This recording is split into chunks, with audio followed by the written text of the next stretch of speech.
इन सब चीजों का शिक्षा की नीति में आज की आपका बिल में अभाव दिखाई देता है। अभी एक आश्चर्यजनक उदाहरण बताता हूं। एक रमेश बलीद नाम का 16 साल तक भैंस चराते हुए फिरता था, कभी स्कूल का दरवाजा नहीं देखा था। उसके पास बेंगलुरु का एक एनजीओ वाले ने आया और उस बच्चे से कहा, उसका गांव में 110 मकान है।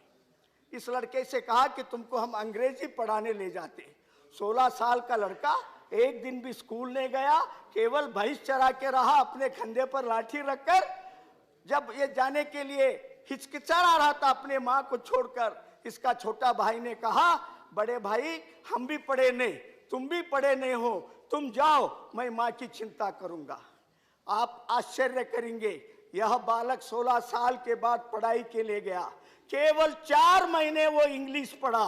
आज कर्नाटक प्रदेश के अंदर he is number 1 popular speaker in Karnataka to the colleges, institution, everything. 4 महीने के अंदर he is well known name, Ramesh बलीद नाम से। अंबानी परिवार वालों ने उसे 50,000 तनख्वाह देकर नौकरी करके लिए कहा, लेकिन उस बालक ने कहा कि मेरी माँ कही है कि मुझे मेरे गांव में रहकर गांव की बच्चा को चिंता करो। मैं आपके नौकरी को नहीं आऊंगा, मेरे गांव में रहकर मेरे बच्चों के साथ कभी बात सुनाने के लिए आऊंगा, लेकिन मेरे गांव को नहीं छोड़ूंगा। तो इस प्रकार मौलिक विचारों को बच्चों के मन में भरना। क्यों? उस आदमी को 4 महीने में ज्ञान कैसे आया? उसके दिमाग के ऊपर माँ ने कुछ नहीं लिखा था, बाप ने कुछ नहीं लिखा था, दादा दादी ने कुछ नहीं लिखा था। बच्चा एक क्लीन स्लेट होता है। हम ही लोग अपने बच्चों का भविष्य को बर्बाद कर रहे हैं। इसीलिए बच्चे के मन में क्या है, थोड़ा भी अगर हम नहीं सोचेंगे तो केवल हमारे लिए नहीं, इस देश के लिए भी हम अन्याय करते हैं।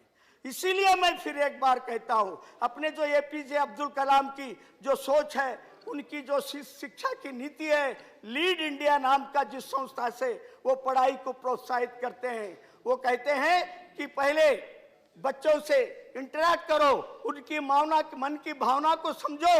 अगर बच्चे 30 प्रकार के अलग अलग स्किल में होशियार है तो बोलना तुम इस फील्ड के लीडर हो, तुम खेल के लीडर हो, तुम विज्ञान के लीडर हो, तुम साहित्य के लीडर हो, तुम भाषण के लीडर हो, तुम प्रबंध लिखने में लीडर हो। इस प्रकार उसको लीडर बनो। फिर उसको बोलना तुम्हारी इस लीडर को राष्ट्र और दुनिया के स्तर पर ले जाना है तो तुमको कम से कम डिग्री तक पढ़ना होगा। तब वो अपनी आशा के लिए अन्य विषयों को भी पढ़ेगा, तब कोई अर्थपूर्ण नतीजा निकलेगा।